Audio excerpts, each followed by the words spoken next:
Hello friends, मैं हूं सन्मय प्रकाश और आपका स्वागत है सरकारी जॉब न्यूज़ में। कई सारे इंपॉर्टेंट टॉपिक है इस करंट अफेयर्स वीडियो में और ये पिछले कुछ दिनों का वीडियो है क्योंकि होली का त्यौहार था। आप सब ने भी होली बेहतरीन ढंग से मनाई होगी, हमने भी मनाई। मैं मुजफ्फरपुर आया हुआ था अपने घर बिहार में, गृहनगर, और फिर अभी तो मैं अब आगरा में रहता हूँ, वहीं से प्रसारण आप देखते हैं। ओके, तो पिछले कुछ दिनों का ये वीडियो है, कुछ क्वेश्चन ज़्यादा हैं, फिर और भी क्वेश्चन जो बचेंगे वो अगले डेली के वीडियो में मैं दे दूंगा। शुरू करते हैं और पहला क्वेश्चन लेते हैं। भारतीय ओलंपिक संघ यानी आईओए ने पेरिस ओलंपिक 2024 में भारत का ध्वजवाहक किसे नामित किया है? आंसर का शरथ कमल। ठीक है, शरथ कमल। वो टेबल टेनिस भारतीय खिलाड़ी हैं, तमिलनाडु के रहने वाले हैं, 41 ईयर के हैं। तो इंडियन ओलंपिक एसोसिएशन ने उनको पेरिस ओलंपिक 2024 जो भी होने वाला है उसके लिए ध्वजवाहक नामित किया है। एक इम्पॉर्टेंट व्यक्ति होता है ध्वजवाहक, जो उन्हीं के नेतृत्व में पूरी टीम उस आयोजन के उद्घाटन के दौरान मार्च करती है। ओके, तो इसकी घोषणा मार्च में ही हुई है, अभी हाल ही में। इसके अलावा एक और व्यक्ति का अपॉइंटमेंट हुआ है महत्वपूर्ण, एमसी मैरी कॉम, जो मुक्केबाज हैं। उनको पेरिस ओलंपिक के लिए भारत के शेफ डी मिशन के रूप में नामित किया गया। शेफ डी मिशन जो है ना, वो इम्पॉर्टेंट एक मेंबर होता है पूरी टीम का, और मतलब पूरी टीम की जिम्मेदारी मुख्य तौर पर उनके पास होती है, शेफ डी मिशन के पास होती है। तो अब कौन है शेफ डी मिशन? तो वो है एमसी मैरी कॉम। ठीक है, और जब भारत का तिरंगा है उसके ध्वजवाहक कौन होंगे? तो शरथ कमल होंगे, टेबल टेनिस खिलाड़ी। ठीक है, तो ये जो आयोजन है पेरिस ओलंपिक, वो 26 जुलाई से 11 अगस्त तक होने वाला है। इम्पॉर्टेंट पेरिस में होगा, और तो उसके आयोजन की तैयारी अभी से शुरू हो चुकी है, पिछले लंबे समय से शुरू हो चुके हैं, लेकिन वो एक इम्पॉर्टेंट इवेंट होने जा रहा है। ठीक है, चलिए अब आगे बढ़ते हैं, अगला क्वेश्चन लेते हैं। इंटरनेशनल ओलंपिक कमेटी यानी आईओसी के अनुसार कौन सा देश पेरिस ओलंपिक के उद्घाटन समारोह के परेड में भाग नहीं लेंगे? कौन से देश? दो देश हैं, आंसर होगा रूस और बेलारूस। ठीक है, तो पेरिस ओलंपिक का जो उद्घाटन समारोह है वो 26 जुलाई को है। तो आईओसी यानी इंटरनेशनल ओलंपिक कमेटी ने अभी घोषणा कर दी है मार्च में ही कि रूस और बेलारूस के खिलाड़ी पेरिस ओलंपिक के उद्घाटन परेड में शामिल नहीं हो पाएंगे। क्यों नहीं हो पाएंगे? ये बताया गया है कि रूस यूक्रेन में जो युद्ध चल रहा है, इस वजह से दोनों देशों के खिलाड़ी शामिल नहीं होंगे। बेलारूस ने इस वॉर में रूस की मदद की है, लेकिन एक और बात है कि दोनों देशों के खिलाड़ी जो हैं वो पार्टिसिपेट कर सकते हैं, लेकिन निजी तौर पर पार्टिसिपेट कर सकते हैं। लेकिन सिर्फ वही खिलाड़ी पार्टिसिपेट कर पाएंगे जिन्होंने रूस और यूक्रेन के बीच में जो युद्ध हुआ है, तो रूस के आक्रमण के बाद उन सब ने कोई भी जो है वो ये ना कहे हो, मतलब युद्ध को सपोर्ट ना किया हो, उनका इतिहास ऐसा ना हो। ठीक है, तो जो भी खिलाड़ी होंगे, रूस के भी खिलाड़ी खेलेंगे, लेकिन वो इंडिपेंडेंट खिलाड़ी के तौर पर वो खेलेंगे। ठीक है, तो इम्पॉर्टेंट बात। चलिए आगे बढ़ते हैं, अगला क्वेश्चन लेते हैं अब। इंटरनेशनल एस्ट्रोनॉमिकल यूनियन यानी आईएयू ने प्रोफेसर जयंत मूर्ति के नाम पर किस क्षुद्र ग्रह यानी एस्टेरॉयड का नाम रखा है? आंसर का एस्टेरॉयड 2005 XE296। तो प्रोफेसर जयंत मूर्ति उनके नाम पर रखा गया। वो कौन है? देखिए, 2021 में अपने रिटायरमेंट से पहले वो भारतीय खगोल भौतिक संस्थान यानी IIA बेंगलुरु के कार्यवाहक निदेशक थे, और एक प्रतिष्ठित नाम है उनका अंतरिक्ष के खोज में दुनिया में, उस क्षेत्र में। तो इसलिए इस क्षुद्र ग्रह का नाम उन्हीं के नाम पर रखा गया है, और अब नाम होगा 215884 जयंत मूर्ति। ये घोषणा हुई है 18 मार्च को। किसने की घोषणा? तो इंटरनेशनल एस्ट्रोनॉमिकल यूनियन ने की है, और इस यूनियन की स्थापना 1919 में हुई थी। द हिंदू न्यूज़पेपर और तमाम अखबारों ने ये कहा है कि ये जो इंटरनेशनल एस्ट्रोनॉमिकल यूनियन है, तो उसने सौर मंडल में जो क्षुद्र ग्रह हैं, धूमकेतु हैं, मतलब धूमकेतु और क्षुद्र ग्रह तो बहुत सारे हैं, लेकिन उन सब जो थोड़े साइज में बड़े हैं, इंपॉर्टेंट हैं, तो उन सब के नामकरण वो करता है, और अब ये नाम रखा गया है। एस्टेरॉयड क्या होते हैं? देखिए, छोटे चट्टान के रूप में एक पिंड होते हैं जो कि हमेशा सूर्य के चारों ओर घूमते रहते हैं, और सामान्य तौर पर ये मंगल और बृहस्पति ग्रह के बीच में वो रहते हैं और सूरज की परिक्रमा करते रहते हैं। और हमारे सौर मंडल में हजारों हजारों की संख्या में एस्टेरॉयड मौजूद हैं और एस्टेरॉयड जब तक अंतरिक्ष में रहता है तो इसको एस्टेरॉयड ही कहते हैं। लेकिन कई बार क्या होता है ना, वो पृथ्वी के ग्रेविटेशनल फोर्स के कनेक्ट में आकर फिर वो पृथ्वी के वायुमंडल में भी प्रवेश करता है, तब उसको मीटियोरॉइड कहते हैं, मीटियोरॉइड कहते हैं। ठीक है। और ये एस्टेरॉयड का जो बेल्ट है ना, जो कि कहाँ पर मंगल और बृहस्पति ग्रह के बीच में है, उससे हमें भी सुरक्षा मिलती है, रक्षा मिलती है, क्योंकि जो बाहर से यानी अंतरिक्ष से जो हमारे सौर मंडल में अगर कोई अनवांटेड चीज़ आ रहा है तो वहीं पर नष्ट हो जाता है, हमारी पृथ्वी बची रहती है उसकी वजह से। ठीक है।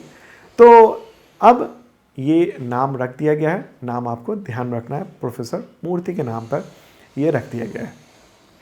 ठीक है। और ये जो क्षुद्र ग्रह है जिसका नामकरण किया गया है वो 3.3 ईयर में एक बार मंगल और बृहस्पति के बीच कक्षा में सूर्य के चारों ओर घूमता है। ठीक है। 3 साल 3 महीने से ज़्यादा उसको वक्त लग जाते हैं।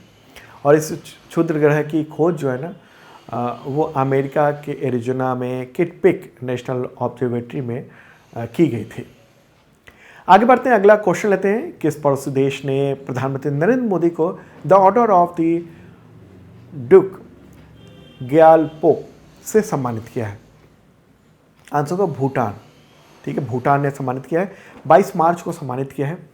प्राइम मिनिस्टर नरेंद्र मोदी भूटान की यात्रा पर थे और उसी दौरान भूटान के जो नरेश हैं यानी भूटान के राजा हैं जिग्मे खेसर नामग्याल वांगचुक, क्या नाम है? जिग्मे खेसर नामग्याल वांगचुक, तो उन्होंने ये सम्मान दिया है। और ये सम्मान पाने वाले वो किसी विदेशी सरकार के पहले प्रमुख हैं। सम्मान की घोषणा भूटान के राजा ने 17 दिसंबर 2021 को ही की थी 114वें राष्ट्रीय दिवस के दौरान। लेकिन अब 2024 में मार्च में उनको ये अवार्ड दिया गया है भूटान के राजा के द्वारा। और ये पुरस्कार भारत भूटान संबंधों के विकास में उनका जो उत्कृष्ट योगदान है और जो भूटान के लोगों और भारत के लोगों के बीच में जो संबंध बेहतर हैं और उस सब के लिए ये दिया जाता है। ठीक है। भारत ने कोरोना के टाइम में भूटान की बहुत मदद की थी। और आपको बताऊं कि नरेंद्र मोदी के प्राइम मिनिस्टर बनने के बाद से यानी 2014 के बाद से उनकी ये तीसरी यात्रा है नरेंद्र मोदी की। 2014 में, 2019 में और अब 2024 में उन्होंने यात्रा की। भूटान के बारे में बात कर लें। राजा का नाम फिर से दोहरा देते हैं, जिग्मे खेसर नामग्याल वांगचुक। भूटान लगभग 8 लाख लोगों का 8 लाख लोगों का एक भूमि से घिरा हुआ पर्वतीय राष्ट्र है, यानी लैंड लॉक्ड कंट्री है। ठीक है। पड़ोसी देश भारत और चीन है। ठीक है। और इसके अगर हम बात करेंगे ना, भारतीय पड़ोसी किन राज्यों से सीमा लगती है, तो पश्चिम बंगाल, अरुणाचल प्रदेश, सिक्किम और असम से इसकी सीमा लगती है। भूटान की राजधानी थिम्पू है और सबसे बड़ा शहर भी है वो। भूटान में मुद्रा है भूटानी नगट्रम। ओके। और भारतीय रुपया भी वहाँ पर लीगल टेंडर है। चलिए आगे बढ़ते हैं, अगला क्वेश्चन लेते हैं। उससे पहले आपको इन्फॉर्म कर दूं कि करंट अफेयर्स की तैयारी के लिए आप सरकार जॉब न्यूज़ का जो ऐप है वो डाउनलोड कर सकते हैं और वहाँ पर मेंबरशिप प्लान भी है। Basic membership plan SSC, police, teacher इन सब के लेवल का है और आईएसपीसीएस, बीपीएससी इन सब के लेवल का भी एक और मेंबरशिप प्लान है। तो आपके एग्जामिनेशन में बहुत काम आ सकता है। अभी छूट चल रही है, होली को लेकर 1-2 दिन की छूट बची हुई है, तो देख सकते हैं आप इस वीडियो की डिस्क्रिप्शन में। और उसके ज़रिए मिलता है आपको करंट अफेयर्स का पीडीएफ मिलता है, वो भी पिछले 2 साल के और अगली आपकी जो वैलिडिटी होती है तब तक की। और PDF daily, weekly, monthly, quarterly, yearly होता है और वो भी आपको मतलब पिछले साल के भी ईयरली मिल जाएंगे और आगे भी आपको मिलेंगे। और उसमें कई तरीके के होते हैं, जैसे वन लाइनर भी होता है, एमसीक्यू होता है, एमसीक्यू नोट्स होता है और उसमें वीडियो का लिंक भी होता है। जैसे कोई चीज़ आप समझना चाहते हैं विजुअली तो क्लिक करेंगे पीडीएफ पर और वीडियो ओपन हो जाएगा। और इस मेंबरशिप के साथ पीडीएफ तो मिल गया, साथ में वीडियो मिलता है daily, weekly, monthly, quarterly, yearly. इसके अलावा टेस्ट मिलता है करंट अफेयर्स का daily, weekly, monthly, quarterly, yearly और टेस्ट सीरीज़ भी मिलते हैं आपको तमाम एग्जामिनेशंस के। देखिए ज़रूर इस वीडियो के डिस्क्रिप्शन में, आपके बहुत काम आने वाला है। चलिए अब आगे बढ़ते हैं, अगला क्वेश्चन। भारत ने किस देश की सहायता जो है वो 2019 2024 में 5,000 करोड़ से बढ़ाकर 2029 तक 10,000 करोड़ कर दिया है। आंसू को भूटान, ठीक है, प्रधानमंत्री नरेंद्र मोदी 21-22 मार्च को भूटान की यात्रा पर थे और उसी दौरान अगले 5 वर्ष के लिए ये योगदान देने की घोषणा की है, ऐलान किया है। और ख़ास तौर पे ये जो है ना गेलेफू परियोजना को ध्यान में रखते हुए किया गया है। गेलेफू परियोजना, तो ये भी ध्यान में रखना है आपको। ये भी सवाल हो सकता है आपके एग्जामिनेशन में कि गेलेफू परियोजना जो है वो भारत और किस पड़ोसी देश के साथ है, तो भूटान के साथ है। और इसके तहत क्या है कि वहाँ के भूटान के जो राजा हैं जिग्मे खेसर नामग्याल वांगचुक, तो वो उन्होंने असम के साथ जो सीमा है करीब 1,000 वर्ग किलोमीटर से अधिक एक अंतर्राष्ट्रीय शहर बनाने की योजना जो है वो दिसंबर 2023 में बनाई थी। गेलेफू परियोजना उसको जाना जाता है और वो भारत से की सीमा से सटा हुआ बनेगा, वो अंतर्राष्ट्रीय शहर बन रहा है और उसमें भारत अपनी तरफ से काफ़ी मदद कर रहा है उसके लिए, ठीक है। तो भारत और भूटान के जो संबंध हैं वो काफ़ी पुराने हैं। संबंधों की शुरुआत हुई थी 1865 में सिंचुला संधि के तहत। उस समय भूटान और ब्रिटिश भारत के बीच में ये संधि हुई थी द्विपक्षीय। फिर बाद में कई सारे समझौते होते रहे। 1971 में भूटान जो है यूनाइटेड नेशंस का मेंबर बना था, भारत ने बड़ी मदद की थी उसके लिए। भूटान के साथ जो है ना वो हमारे यानी भारत के आर्थिक, रणनीतिक, सैन्य, सामाजिक और सांस्कृतिक संबंध बहुत ही बेहतर हैं। अभी देखिए भारतीय प्रधानमंत्री की जो वहाँ पर यात्रा हुई भूटान की, बहुत ही महत्वपूर्ण है इस लिहाज में क्योंकि चीन जो है ना, चीन से अभी तक राजनयिक रिश्ते नहीं हैं। चीन से भूटान की बातचीत होती रहती है लेकिन राजनयिक रिश्ते नहीं है। कुछ एग्रीमेंट वगैरह भी हुए हैं, उस पर भी बात चल रही है, राजनयिक रिश्ते नहीं है। और अब चीन जो है ना वो भूटान को काफ़ी अपने पाले में करने की कोशिश कर रहा है और उस दौरान भारतीय प्रधानमंत्री की जो यात्रा हुई है ये महत्वपूर्ण हो जाता है। भारतीय प्रधानमंत्री ने उनके बच्चों, वहाँ के राजा के बच्चों के लिए खिलौने, गिफ्ट वगैरह और काफ़ी समय भी वहाँ पर व्यतीत किया, ठीक है। तो ये महत्वपूर्ण बात है, जो इंटरनेशनल रिलेशन टॉपिक है आपके एग्जामिनेशन के लिए, उसके पॉइंट ऑफ व्यू से भारत भूटान के बीच में जो अभी जो संबंधों में गर्माहट आई है इस यात्रा से, तो वो इम्पॉर्टेंट हो जाता है, आपके एग्जामिनेशन के क्वेश्चन हो सकता है। चलिए आगे बढ़ते हैं, अगला क्वेश्चन लेते हैं। हुरून ग्लोबल रिच लिस्ट 2024 की एक रिपोर्ट के अनुसार एशिया की अरबपति यानी मिलेनियर कैपिटल किस घोषित किया गया? आंसर को मुंबई, ठीक है, भारत का मुंबई जो आर्थिक राजधानी कही जाती है भारत की, वो। तो हुरून रिसर्च इंस्टीट्यूट की ये रिपोर्ट आई है। तो इससे पहले बीजिंग जो था वो वहाँ पर सबसे ज़्यादा मिलेनियर थे, तो उसको पछाड़ कर मुंबई एशिया की नई अरबपति राजधानी के रूप में उभरी है। और रिपोर्ट में कहा गया कि एशिया के सबसे ज़्यादा अरबपति मुंबई में रहते हैं। देश में 94 नए अरबपति जुड़े हैं। अब पुराने को अगर छोड़ दें तो नए हैं केवल 94, और जो अमेरिका को छोड़ के किसी भी देश में सबसे अधिक है। कुल मिलाकर भारत में जो अति उच्च निवल मूल्य यानी अल्ट्रा हाई नेटवर्थ वाले जो लोग हैं 271 हैं व्यक्ति हो गए हैं। और ये उछाल 2013 के बाद अधिक देखने को मिली है, ऐसा कहना है इस रिपोर्ट में। अगला क्वेश्चन लेते हैं, नस्लीय भेदभाव के उन्मूलन का अंतर्राष्ट्रीय दिवस कब मनाया जाता है? आंसर का इसका 21 मार्च हो, ठीक है, 21 मार्च। इसी दिन 1960 में दक्षिण अफ्रीका के शार्पविले में पुलिस के द्वारा रंग भेद कानून के खिलाफ शांतिपूर्ण प्रदर्शन कर रहे प्रदर्शनकारियों पर गोली चलाई गई थी। 69 लोगों की हत्या हुई थी। तो उन्हीं की स्मृति में, उनकी याद में संयुक्त राष्ट्र महासभा यानी यूनाइटेड नेशंस जो जनरल असेंबली है, उसी ने इस दिवस को मनाने की घोषणा की थी। पूरी दुनिया में ये दिवस मनाया जाता है। संयुक्त राष्ट्र के महासचिव कौन है? Antonio Guterres. अगला क्वेश्चन, विश्व जल दिवस कब मनाया जाता है? वर्ल्ड वाटर डे, आंसर होगा 22 मार्च को।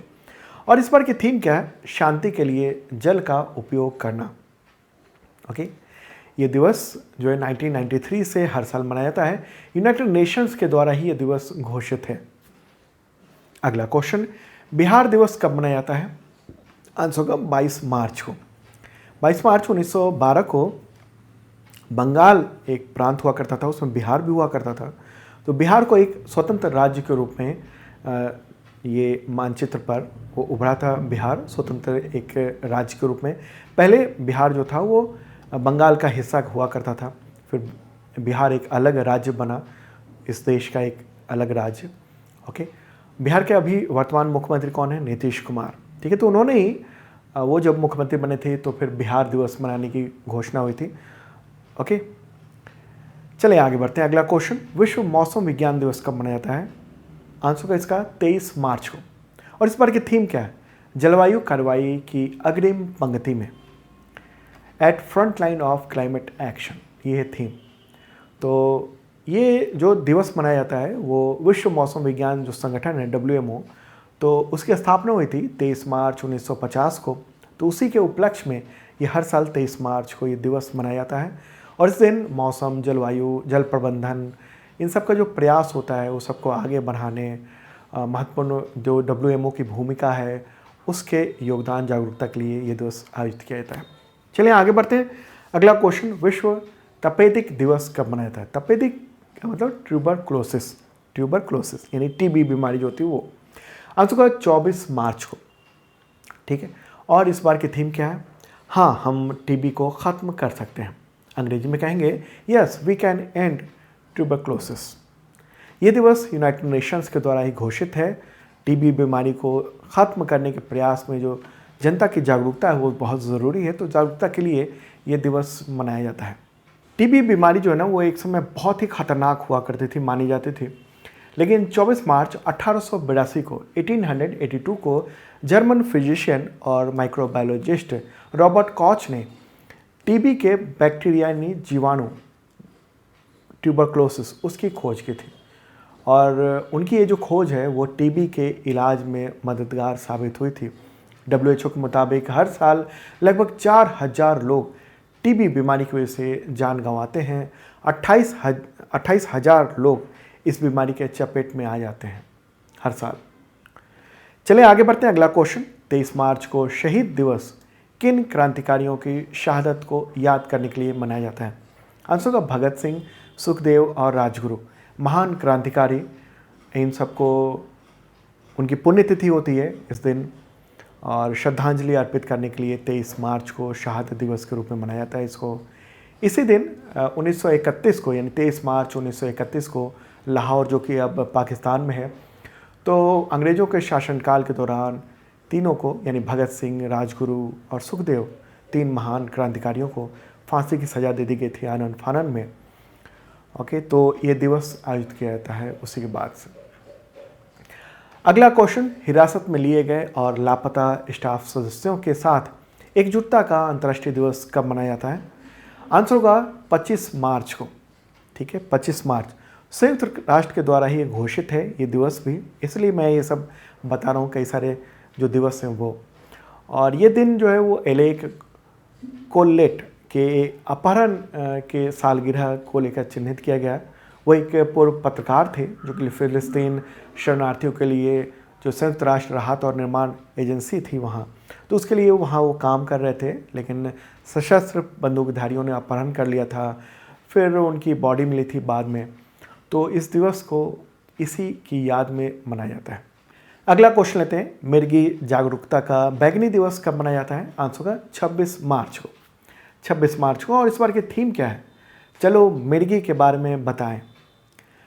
Let's talk about epilepsy. अंग्रेजी में एपिलेप्सी कहते हैं।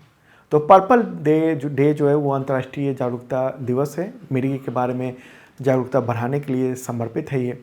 एपिलेप्सी यानी मिर्गी एक बीमारी है जो कि दिमाग के मुख्य तंत्रिका तंत्र यानी सेंट्रल नर्वस सिस्टम से संबंधित है। नतीजतन क्या होता है कि मरीज को दौरे पड़ते हैं, बेहोश हो सकता है, कुछ समय के लिए असामान्य व्यवहार हो सकता है। ओके, आगे बढ़ते हैं। अगला क्वेश्चन, विश्व थिएटर दिवस कब मनाया जाता है? विश्व थिएटर दिवस आंसर का 27 मार्च को। और इस बार की थीम क्या है? रंगमंच और शांति की संस्कृति, theatre and culture of peace, ये है। और इस दिवस को 1962 से मनाया जाता है। उद्देश्य ये है कि आर्ट फॉर्म जो थिएटर है उसको ज़्यादा से ज़्यादा लोगों तक पहुंचाया जाए। महत्वपूर्ण बात। तो ये था इंपॉर्टेंट करंट अफेयर्स। फिर मिलेंगे ताज़ा तरीन कंटेंट के साथ। Okay, bye.